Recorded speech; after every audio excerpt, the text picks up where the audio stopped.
Hi all, welcome to my YouTube channel PSC solutions. അപ്പം നമ്മൾ ഇന്നും UPSCയുടെ ക്വസ്റ്റ്യൻസ് ആണ് പ്രാക്ടീസ് ചെയ്യുന്നത്. മോഡേൺ ഹിസ്റ്ററിയുടെ ക്വസ്റ്റ്യൻസ് ആണ് പ്രാക്ടീസ് ചെയ്യുന്നത്. ഇന്ന് 2017 തൊട്ട് 2019 വരെ UPSC ചോദിച്ച പ്രിലിംസിന്റെ ഹിസ്റ്ററി ക്വസ്റ്റ്യൻസ് ആണ് നമ്മൾ പ്രാക്ടീസ് ചെയ്യാൻ പോകുന്നത്. നമുക്ക് ഫസ്റ്റ് ക്വസ്റ്റ്യനിലേക്ക് കിടക്കാം.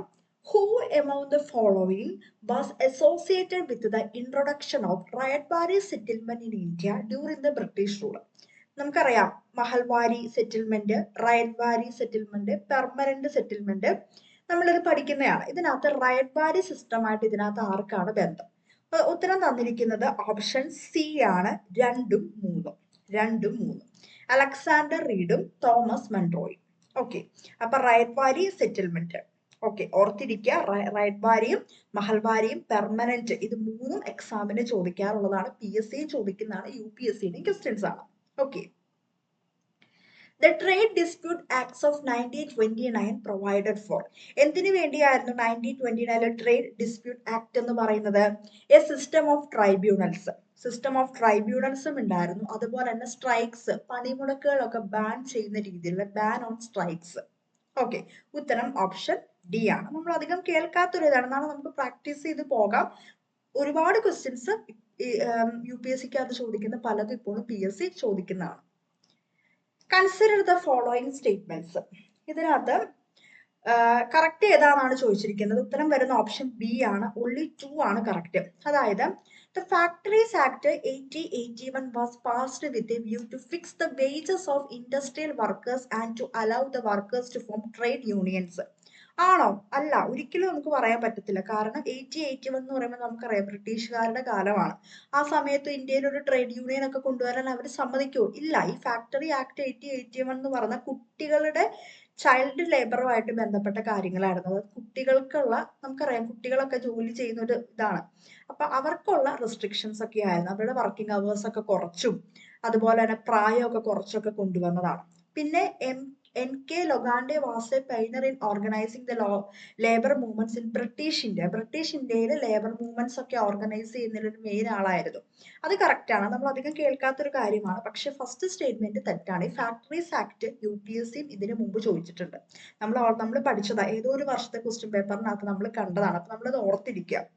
Okay, the objective of Butler commission of 1927 നമ്മൾ പഠിച്ചതാണ്. ബട്ട്ലർ കമ്മീഷൻ 1927 UPSC ചോദിച്ചതാണ്, ഞാൻ പറഞ്ഞതുമാണ്. എങ്ങനെയാണ്? Improve the relationship between the government of India and the Indian States. Government of ഇന്ത്യയും ഇന്ത്യൻ സ്റ്റേറ്റ്സും തമ്മിലുള്ള റിലേഷൻ, ബന്ധം നല്ല രീതിയിൽ ഇംപ്രൂവ് ചെയ്യുന്നതിന് വേണ്ടി കൊണ്ടുവന്നാണ് ബട്ട്ലർ കമ്മിറ്റി ഓഫ് 1927. അവർ ചോദിച്ച ക്വസ്റ്റ്യൻ ആണ്, പിന്നെ അവർ റിപ്പീറ്റ് ചെയ്തു. ഇതിനകത്ത് ഏതൊക്കെയാണ് കറക്റ്റ്ലി മാച്ച്ഡ് എന്നാണ് ചോദിച്ചിരിക്കുന്നത്. ഉത്തരം ഓപ്ഷൻ ബി ആണ്, 1ഉം 3. ഇത് നമുക്ക് അറിയാവുന്നതാണ്. Surendranath Banerjee, founder of Indian Association, നമ്മൾ എപ്പോഴും പഠിക്കുന്നതാണ്. പിന്നെ ഒന്നാമത്തെ Radhakant Dev, first president of the British Indian Association. അപ്പൊ നമുക്ക് അറിയാവുന്ന ഒരെണ്ണമാണ്. In the context of the Indian history, the principle of diarchy refers to. Diarchy ഒരുപാട് ക്വസ്റ്റ്യൻ പേപ്പേഴ്സിൽ നമ്മൾ കണ്ടു. ഉറപ്പായിട്ടും പഠിക്കണം. PSCയും ചോദിച്ചിട്ടുണ്ട് ഡിഗ്രി മെയിൻസ് എക്സാമുകൾ. Division of the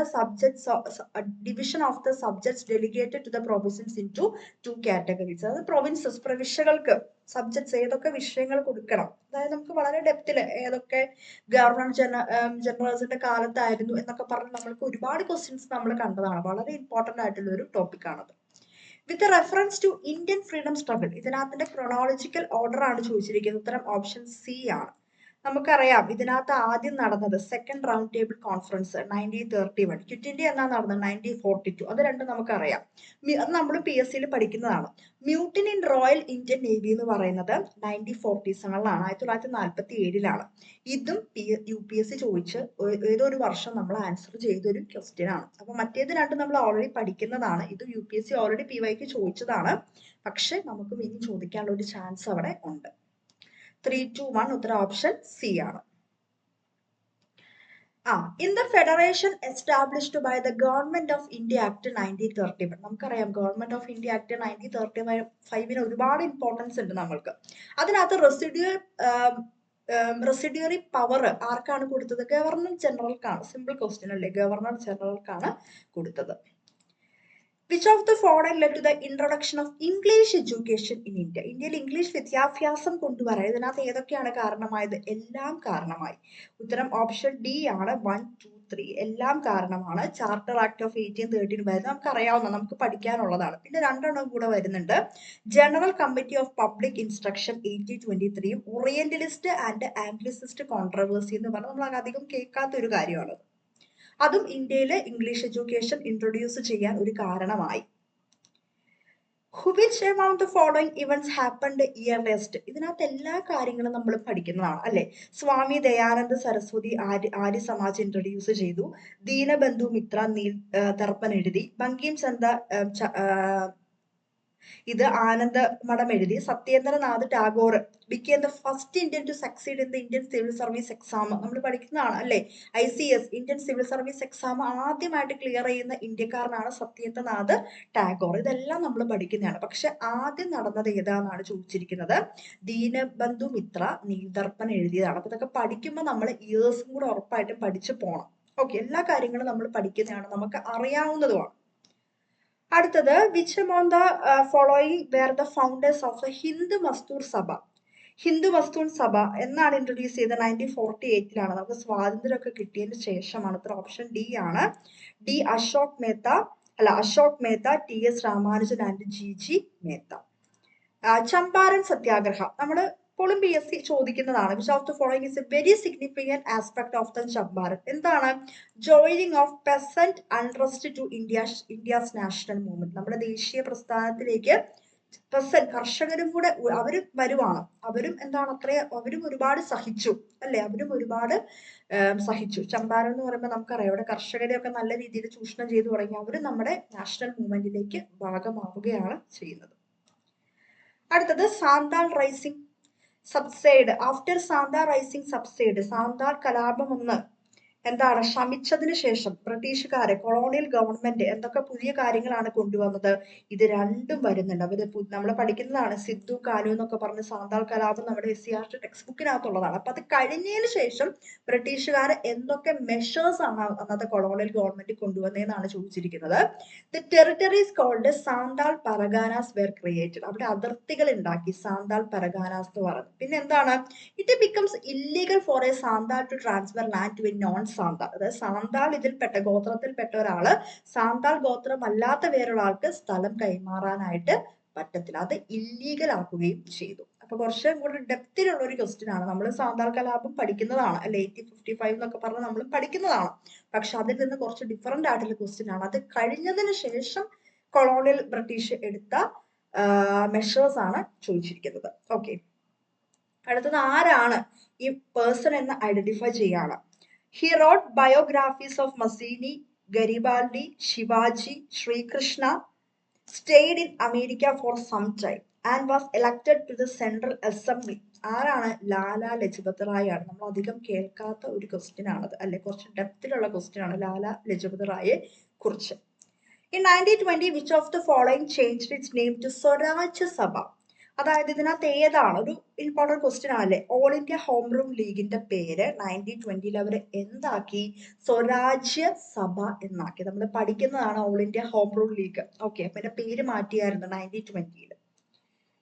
Which of the following statement does not apply to the system of subsidies alliance introduced by the Lord Wellesley? നമുക്കറിയാവുന്നതാണ് സബ്സിഡറി അലയൻസ് എന്ന് പറയുന്നത് എന്തായിരുന്നു? സബ്സിഡറി അലയൻസ് സിസ്റ്റം ഇൻട്രൊഡ്യൂസ് ചെയ്ത സൈനിക സഹായ വ്യവസ്ഥ ആരാണ് ഇൻട്രൊഡ്യൂസ് ചെയ്തത്? ലോർഡ് വെല്ലസ്ലി ആയിരുന്നു. എന്തിനു വേണ്ടിയായിരുന്നു? അതായത് ഇതിനകത്ത് ചേരുന്ന നാട്ടു രാജ്യങ്ങൾക്ക് എല്ലാ സപ്പോർട്ടും, പട്ടാളവും എല്ലാ സപ്പോർട്ടും കൊടുക്കും. ഏതാണ് തെറ്റെന്നാണ് ചോദിച്ചിരിക്കുന്നത്. To maintain a large standing army at others expense. അതായത് ചെലവ് അവരുടെ ഇതിലാണ്.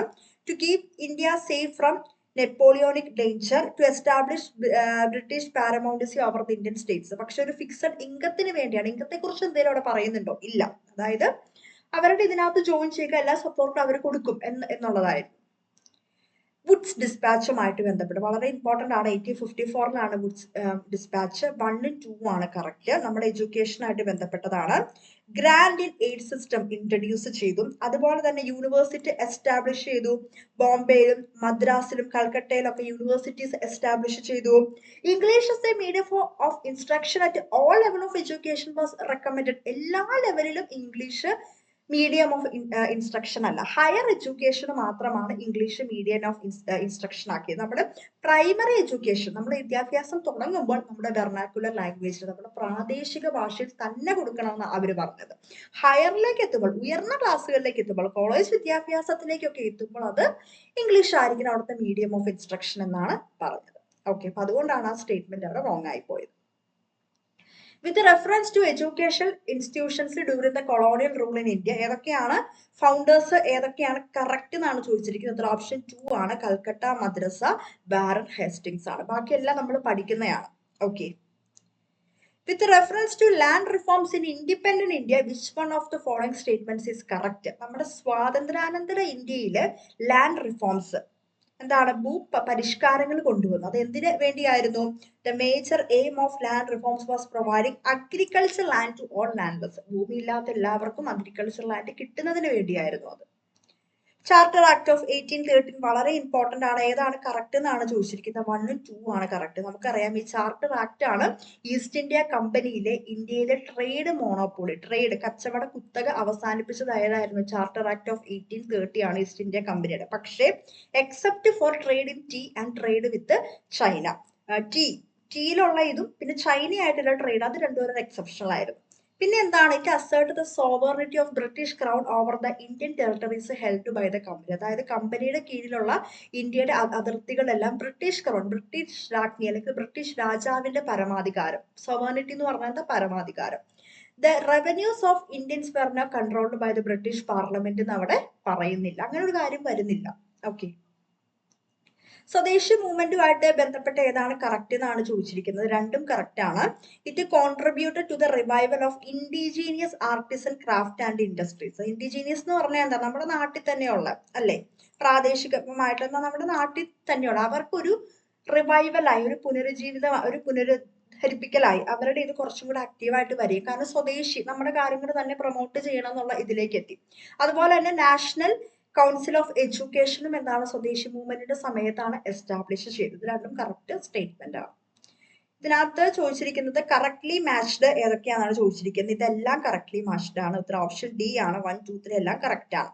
All India anti untouchability league നമുക്കറിയാം മഹാത്മാഗാന്ധിയാണ്. പിന്നെ ഓൾ ഇന്ത്യ കിസാൻ സഭ സ്വാമി സഹജാനന്ദ് സരസ്വതി, നമ്മൾ അധികം കേൾക്കാത്തയാണ്. പിന്നെ self respect movement EV Ramaswamy Naicker, നമ്മൾ കേട്ടേക്കുന്നതാണ്.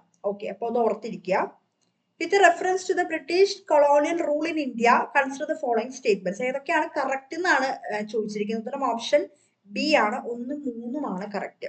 Mahatma Gandhi was instrumental in the abolition of the system of indentured labour എന്ന് പറഞ്ഞാൽ എന്താ, കരാറ് ലേബർ, കരാറ് തൊഴിലാളികളാണ് ഈ ഇൻഡെൻചേർഡ് ലേബർ എന്ന് പറഞ്ഞാൽ ഉദ്ദേശിക്കുന്നത്. ആ ഒരു സംഭവം മഹാത്മാഗാന്ധിയുടെ ഒരു ഇത് മൂലം എന്താണ്, അബോളിഷ് ചെയ്തു.